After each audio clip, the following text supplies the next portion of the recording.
Swampcalla, standard base, done. Nah, I'm only joking. We can do better than that.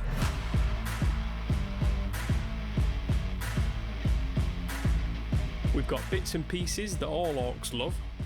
Corpses, spiders, skulls, and chains. Now, full disclosure, I did build this base ages ago. Here's the gist. A base, some tiny chain, balsa wood, muddy ground, fish netting, some bits, some snippers, and the paint. So first things first, we need some planks. Let's get the balsa wood snipped and snapped. Still a bit clean for an orc house, so let's rough them up. Snipping, snapping, holing,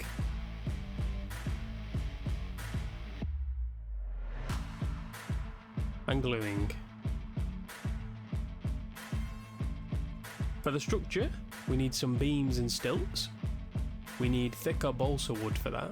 It's still just as workable, so the same as before. We snip it, and then snap it, and then rough it up.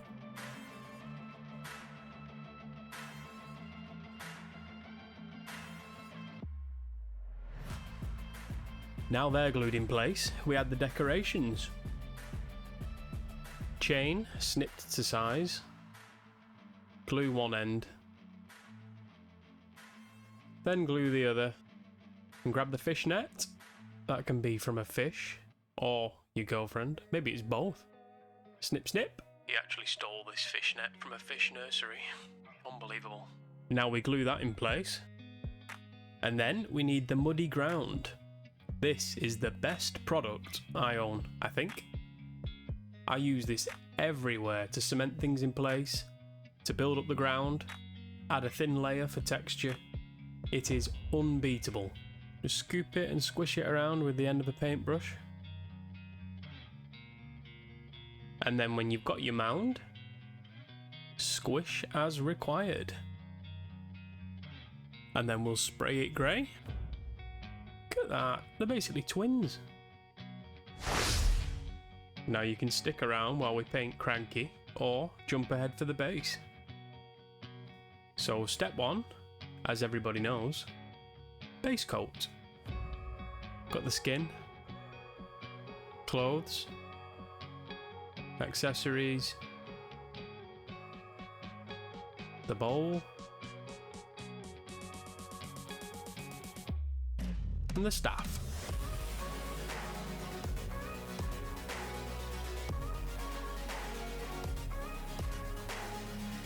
As well as the JuJu Mask, the skull,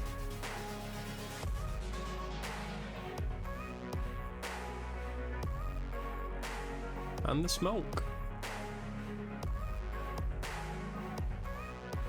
Now we're mainly working with Vallejo paints, but there are a few Citadel.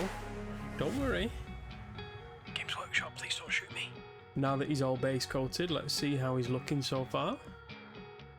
Look at that, it's home sweet home.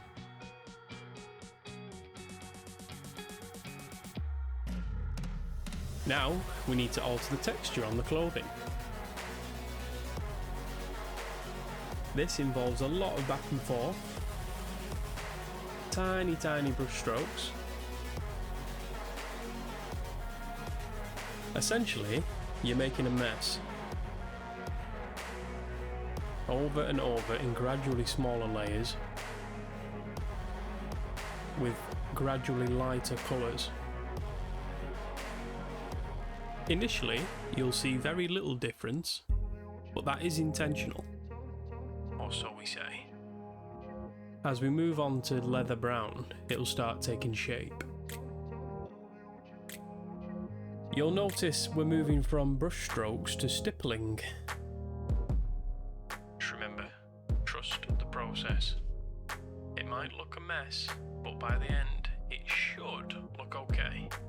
It's not perfect, but thankfully it is an orc.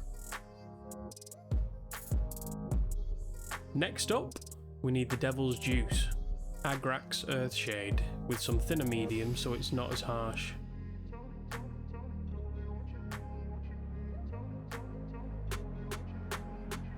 Slap it on. Mop up the excess. And then move on as if you didn't just violate the model. Now we're on to the black cloth, the same process as before. Focused mainly on the edges and raised areas. Don't touch the wrinkles. Words to live by.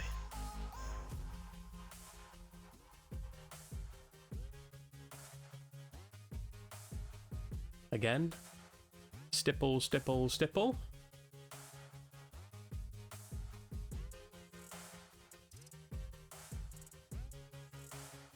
Smaller and smaller.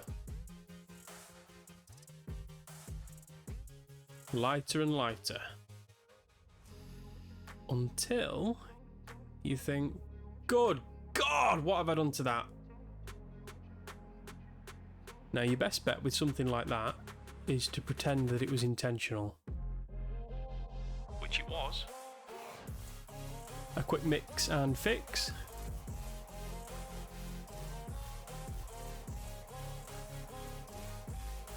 Then we're on to the threads.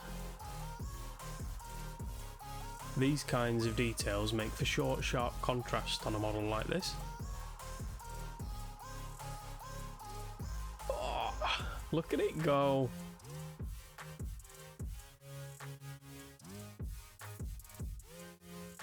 Next up, we're on to the skin.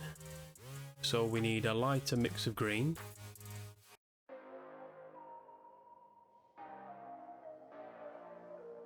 Here's a close-up for that section of the audience.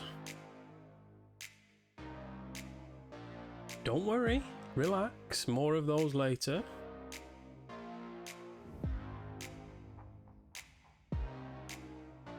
Now that layer's dry, we're going a little bit lighter, again, by adding a bit more camouflage green.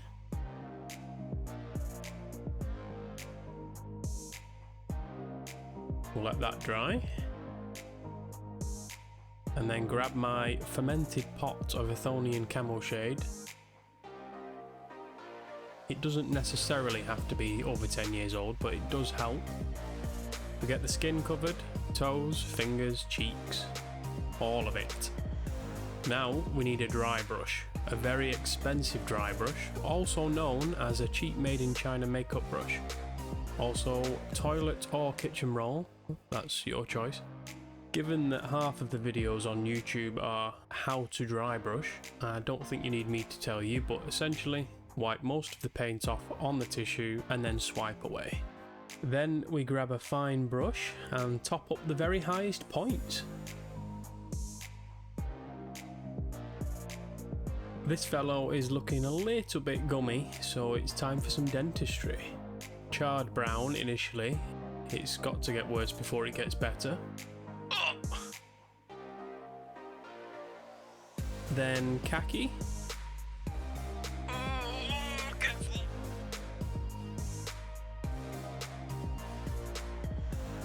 Followed by bone white. That would be a fortune done privately in the UK. Now we're on to the skull, finally. On top of the brown base coat, we'll be dry brushing bone white, quite a heavy dry brush. Also a bigger dry brush because the larger bristles help create the scratchy texture that we're looking for. We'll see that pay off at the end. Fingers crossed.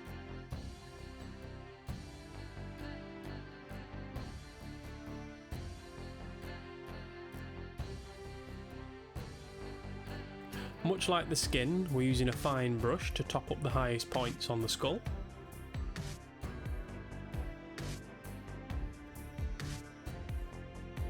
There are quite a few deeply recessed areas on this particular skull, so we're back on to the Devil's Juice to pick them out, with a bit of thinning medium. As it's been thinned out, it's not so overwhelming on top of the bone white colour.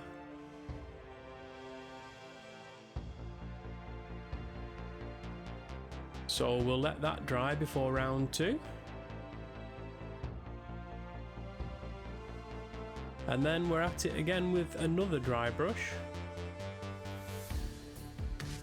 A bit more selective this time, really looking to crisscross our brush strokes against the previous layer. And then a final dry brush of white scar, just to hit the most raised areas of the skull.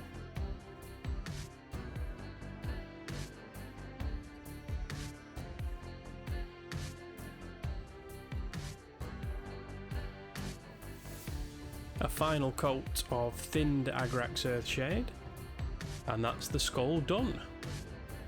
While we're here, we'll get these little skulls done. Easy peasy. And now we're on to the JuJu Mask. It's a peculiar combination of paints for this one, but again, trust the process. Even when all hope is lost. Oi! Anyway, same combination, just a different ratio. A little bit more white included for the raised areas. So we'll let that dry, and then we're in the danger zone. So we're going to try orange fire and thinner medium. Now, trust me, again, I've said this a few times, but trust me, this should work. Have faith and trust the process. Oh god. You just need to soak up the excess with a clean brush, and then devil's juice, just a squirt, not excessive. Then we'll finish the details with chainmail silver. What do we reckon? Let me know. Unless you're horrified, and then please keep that to yourself. On to the staff now, even more dry brushing, but we know the score by now. Lighter and lighter. Start with earth. Then khaki. Witness the difference. How far we've come. Right, we're getting close now, so on to the potions. We've got Wazdaka Red all over the bottom half of the potion. They're all getting the same treatment. If you can see the difference there, you might be Jesus. We'll add a bit of Scarlet Red, mix it up, bit of thinner, try again. And then while that's still wet, we'll add pure Scarlet Red to the very bottom. Now we're getting somewhere. Let that dry, and we'll grab Gold Yellow. Thin it down quite a lot. And then run it over the top of the potions.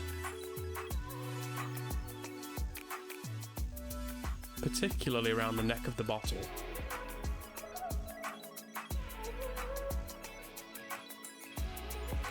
Now a tiny highlight with gold yellow around the rim. For a streak and a few specks of white scar.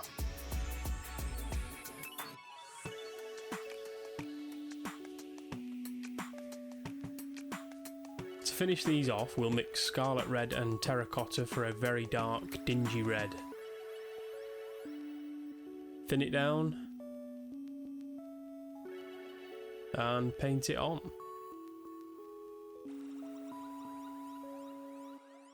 Let that dry, and then we've got the ropes around the potions to contend with. We'll get those with charred brown. Done. Finally, we've got the ghoulish smoke pouring out of the soup bowl. We'll need royal purple, warlord purple, and then squid pink. Starting at the top, a good covering of royal purple down to the middle.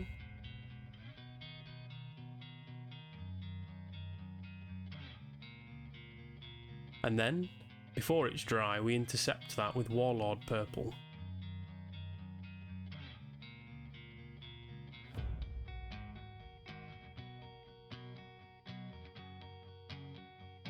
Before doing the same again at the bottom with squid pink. It looks disgusting, but again, trust the process, please.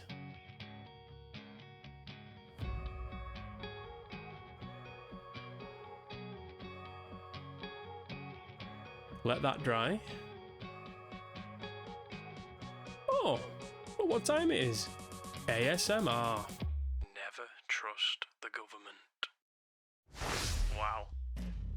So yet another dry brush, Warlord pink this time, all over the bottom half of the smoke, making sure to leave the recesses untouched, before doing the same again with squid pink.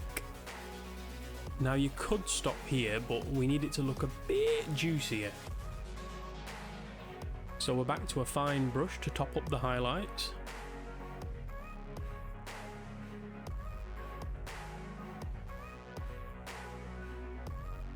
There we go!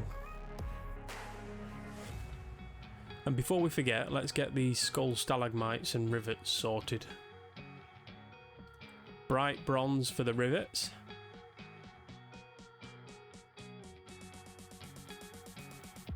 And then khaki for the stalagmites. And of course the devil's juice for all of the above. Soak up the excess. Not too bad, but he is still very shiny. So we need a No. A miracle. Vallejo acrylic matte varnish. If you don't own any, you should buy a bottle. It changes everything. There's an Amazon affiliate link in the description for that. If you buy a bottle from there, I get a bit of money, Jeff buys a yacht, you get some juicy models. Win-win. Now look at him go.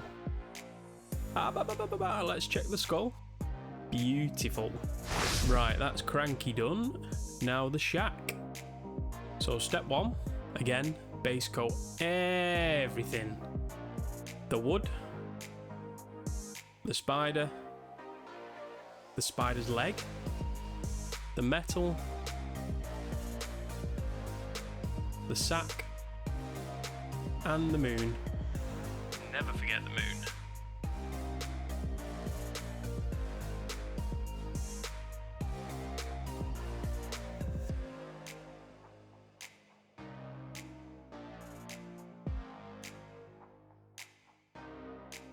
For the wood, again, ye old Agrax. A healthy coat across all of the wood. No patch left behind. And then the dreaded The dreaded dry brush. This will really start taking shape now. Firstly, it's beastie brown. We'll get most of the wood with this.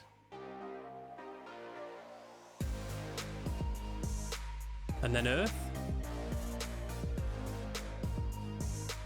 We won't touch the darkest areas this time.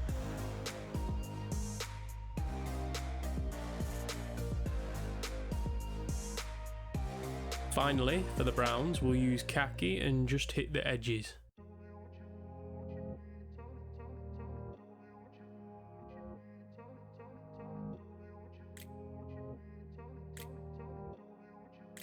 Now for a bit of contrast, we'll do a dry brush of camouflage green, concentrated over the muddy ground texture.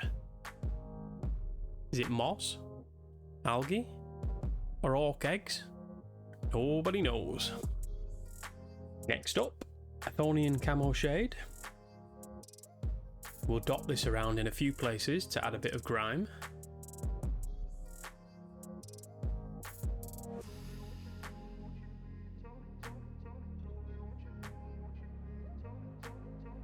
Let that dry, and then we'll finish it off with a dry prodding of Cayman green.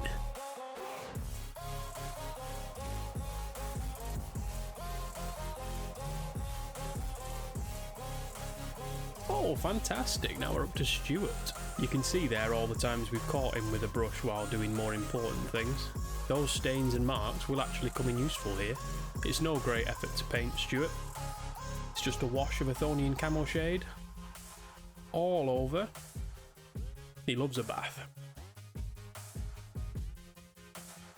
Now grab the devil's juice and dab it about. Leave some of the camo shade untouched though. Dear oh dear, he's had a rough time.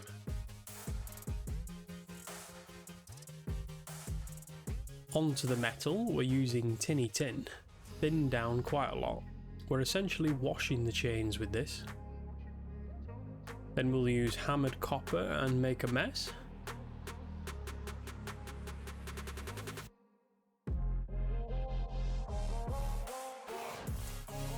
And then Agrax Earthshade to blend and age all of the metal.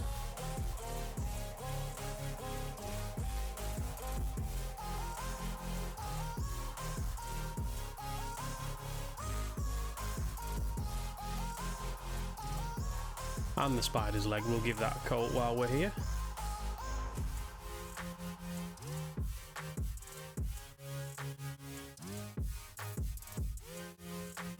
Now these little skulls, let's sort them out. Done. Now we're on to the vial. Just remember, instead of being sick, trust the process, please. So we'll start with turquoise, and then wash it with Drakenhof Nightshade.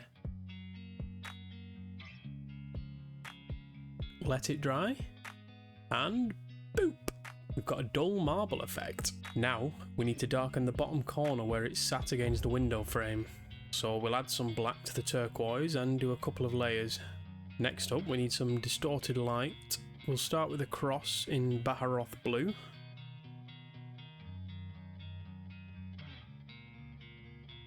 And then as it's drying we'll use this paint and tinted technique. What on earth? Then a small stipple with white scar and it's done.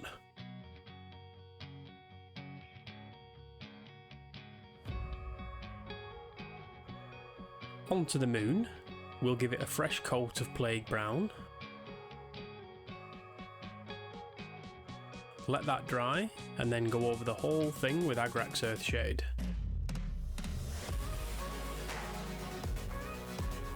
And again with Athonian camo shade. If you're making something look grimy, there isn't a better combination than that.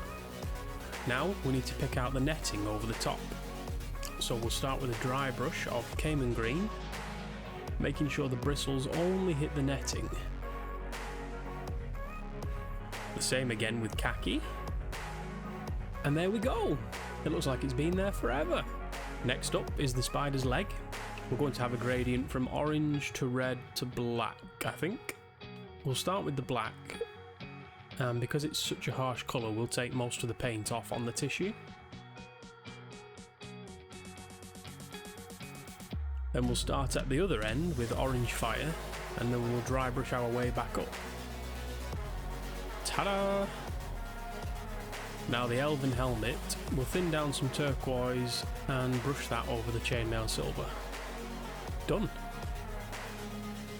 Now then this little spider is going to get a similar treatment to the big leg, so again we'll have a black dry brush. Top the red back up, and then lightly dry brush orange fire.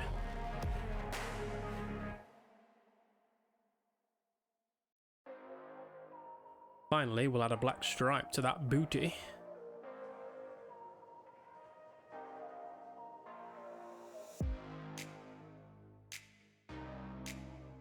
Barrel, straps, khaki. Done. I'm not entirely sure what this is, but it's getting some devil juice. And some vines. This is actually poison ivy from Army Painter.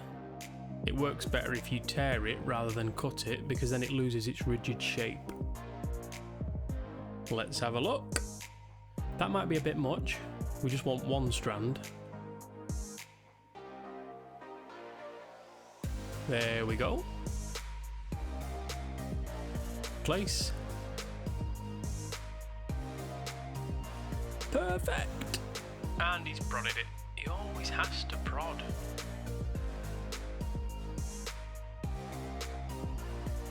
Let's drop a bit of glue. Not bad.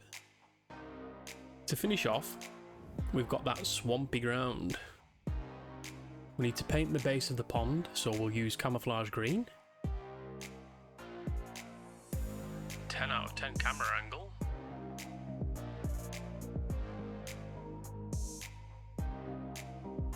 That was tricky, but we got there in the... What? Rewind.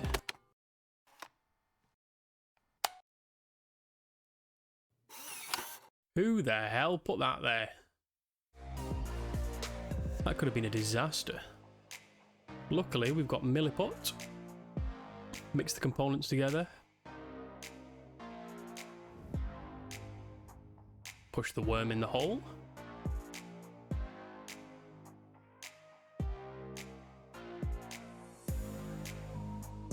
Push off the excess and smooth to perfection. And just like that, it didn't even happen. So base of the pond in camouflage green, the rim of the base in black.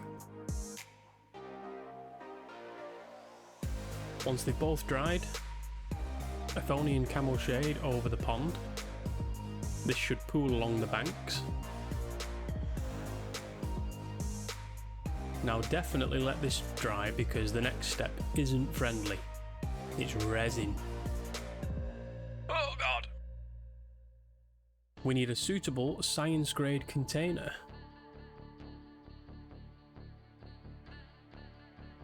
Clean it. Now this mix needs to be perfectly 50-50. If you get it wrong, there is a tiny chance that it might explode.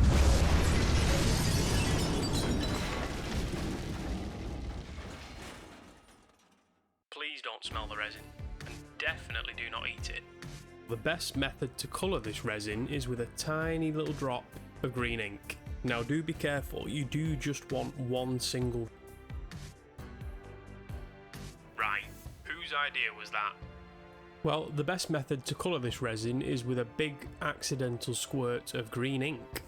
Mix it up, prepare the surface accordingly. Using specialist equipment, proceed to airdrop the resin onto the base as required.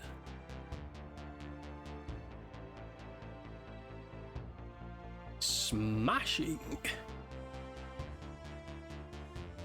A bit of salad for Stuart. Before the resin cures, we'll take a tuft and press it in.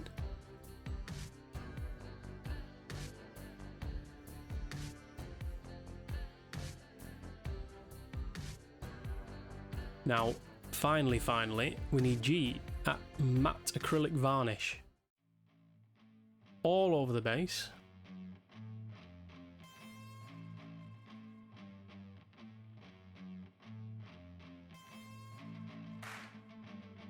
Give it a while to dry, and kaboom! And now, let's put them together.